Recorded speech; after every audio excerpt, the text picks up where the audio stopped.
ఓం శ్రీమాత్రే నమః. శ్రీరామ రామ రామేతి రమే రామ మనోరమే సహస్రనామ తత్తుల్యం రామనామ వరాననే. జై శ్రీరామ్. భగవంతునికి ప్రదక్షిణాలు ఏ రకంగా చేస్తే ఎక్కువ ఫలితం ఉంటుంది అని అడుగుతూ ఉంటారు చాలామంది. ఎన్నిసార్లు మనం వీడియోలు చేసుకున్నా కూడా ఆ డౌట్ అలాగే ఉంటుంటుంది కొత్త వాళ్ళకి. అయితే ఏంటంటే సవ్య ప్రదర్శనాలు అంటారు. ఎప్పుడైనా సరే మన కుడి చేతి మీదుగా మనం తిరిగినట్లయితే కనుక అది సవ్య ప్రదక్షిణం. ఆ సవ్య ప్రదక్షిణాలు మాత్రమే మనం చేయాలి.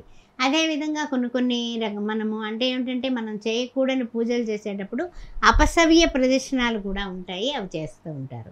దానికి మనకి ప్రజెంట్ అక్కర్లేదు ఆ విషయం, కానీ సవ్య ప్రదర్శనాలు మాత్రమే చేయాలి. సరే బాగుంది, కుడివైపు తిరుగుతామండి, ఎన్ని ప్రదర్శనాలు చేయాలి, ఏ దేవుడికి ఎన్ని ప్రదర్శనాలు చేస్తే మనకి ఎక్కువ ఫలితం ఉంటుంది అన్నది 100 మార్కుల ప్రశ్న. ఆ ప్రశ్నకి ఆన్సర్ ఏంటంటే కనుక నవగ్రహాలకు చేస్తూ ఉన్నాం. నవగ్రహాలు అంటే ఏంటి?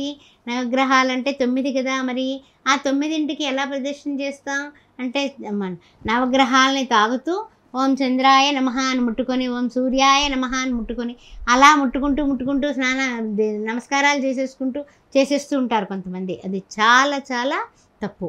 అందువల్ల విగ్రహాలకు ఎప్పుడు కూడా దూరంగా ఉండే ప్రదర్శన చేయాలి. బాగా గుర్తుపెట్టుకోండి. వాటి దగ్గరగా వెళ్ళిపోయి వాటిని తాకుతూ చేసే ప్రదర్శన వద్దు, బయట నుంచి చేసుకోండి కావాలంటే. అంతే, అది చాలా చాలా, ఎందుకంటే నవగ్రహాలవి. ఆదిత్యాయ సోమాయ మంగళాయ బుధాయ చ గురు శుక్ర శనిభ్యచ్చ రాహవే కేతవే నమః. అందువల్ల ఇవి నవగ్రహాలకి కూడా ఆదిత్య అంటే సూర్యభగవానుడు విగ్రహం ఎక్కడుందో అక్కడ పంతులు గారిని అడిగి అక్కడి నుంచి మొదలెట్టి రకరకాలైనటువంటి జాతక దోషాలకి, జాతకంలో వచ్చే ప్రాబ్లమ్స్కి కూడా మీరు ఆ నవగ్రహాలని ఆరాధిస్తూ ఉంటారు, దానాలు ఇస్తూ ఉంటారు, రకరకాల హోమాలు చేయించుకుంటూ ఉంటారు. ఎన్నో రకాలైనటువంటి సమస్యలకు రెమెడీస్ అన్నీ కూడా నవగ్రహాల ద్వారా తీర్చుకుంటూ ఉంటారు కదా. అందుకని ఆ నవగ్రహాలను తాకకుండా చేసుకోండి. తర్వాత ఏమిటంటే కనుక 9 ప్రదర్శనాల్లోని కూడా 9 చక్కగా చేసేసి హాయిగా నమస్కారం చేసుకుని వచ్చేయడం కాదు. 9 ప్రదర్శనాలు చేసిన తర్వాత 2 ప్రదర్శనాలు అపసవ్య దిశలో చేయండి. ఎప్పుడైతే సూర్యభగవానుడి దగ్గర నుంచి మరి మొదలెడతారో తప్పనిసరిగా ఓం భాస్కరాయ నమః, ఓం చంద్రాయ నమః, ఓం ధరణీపుత్ర కూజాయ నమః, ఓం బుధాయ నమః, ఓం శివాయ గురవే నమః, బృహస్పతి అయినటువంటి ఆ గురువు గారికి, అదేవిధంగా శుక్రాయ నమః శుక్రాచార్యుల వారికి, అదేవిధంగా శనాయ నమః అని శని భగవానుడికి. ఆ తర్వాత ఆఖరున మనం చేసేది ఏంటంటే రాహువు కేతువు, వాటిలిద్దరికీ మాత్రం ఈ 9 ప్రదర్శనాల అనంతరము కూడా మనం ఇలా తిరిగేటటువంటి ప్రదర్శనలు అపసవ్య దిశగా తిరగండి. తిరిగితే కనుక ఆ ప్రదర్శన వలన మీకు మంచి ఫలితం కలుగుతుంది. ఓం రాహవే నమః, ఓం కేతవే నమః. ఎక్కువ మంత్రాలన్నీ శ్లోకాలన్నీ చదవకపోయినా పర్వాలేదండి, ఆ పేర్లు తలుచుకోండి చాలు, అంతే. ఆ తర్వాత ప్రదర్శనం చేసేటప్పుడు వెనకాల ఎవరో కర్ర పుచ్చుకుని చూస్తున్నారా, కత్తిచ్చుకుని తరుగుతున్నారా అన్నట్టుగా చేయకండి. కాస్తంత ప్రశాంతమైన వదనంతో ఆనందంగా చేసే ప్రదక్షిణ. ఏ భగవంతునికైతే మీరు చేస్తున్నారో ఆ భగవంతుని నామాన్ని స్మరిస్తూ మీరు ప్రదక్షిణలు చేయండి. తర్వాత ముఖ్యంగా ఏమిటంటే చాలామంది అంటూ ఉంటారు, శివాలయానికి వెళ్ళామండి మేము చకచక 108 ప్రదక్షిణాలు చేసి వచ్చేసామండి అంటూ ఉంటారు. ఎందుకు చేసినట్టు 108 ప్రదక్షిణాలు అంటే పుణ్యం కోసం. సరే, పుణ్యం కోసం చేశారు, కానీ మీరు 5 ప్రదక్షిణాలు చేసినా చాలు.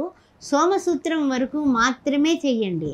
ఓం నమః శివాయ, ఓం నమః శివాయ అని ఎంతో ప్రశాంతంగా అనుకుంటూ అడుగులో అడుగు వేసుకుంటూ సోమసూత్రం వరకు వెళ్ళి మళ్ళీ వెనక్కి ఓం నమః శివాయ అనుకుంటూ వచ్చి మళ్ళా సోమసూత్రం వరకు వచ్చి అది ఒక ప్రదర్శనం అయింది. అలాగ ఒక 5 ప్రదర్శనాలు చేసుకోండి. ఇందువల్ల శివుడు పంచాక్షరి మంత్రానికి శివుడే కదా ప్రతీక. అందుకని 5 ప్రదర్శనాలు చాలు. 108 ప్రదర్శనాలు చేస్తున్నారంటే మీ ఓపికకి తప్పనిసరిగా భగవంతుడు మెచ్చుతాడు. కానీ 5 అన్నా మినిమం చేయడం అనేది మనకి సంస్కారం. నమస్కారం ఎప్పుడు కూడా మన సంస్కారాన్ని ఇంకా ఇంకా ఇంకా ఇంకా ముందుకు తీసుకువెడుతుంది. ఆ విషయాన్ని గుర్తుపెట్టుకోండి.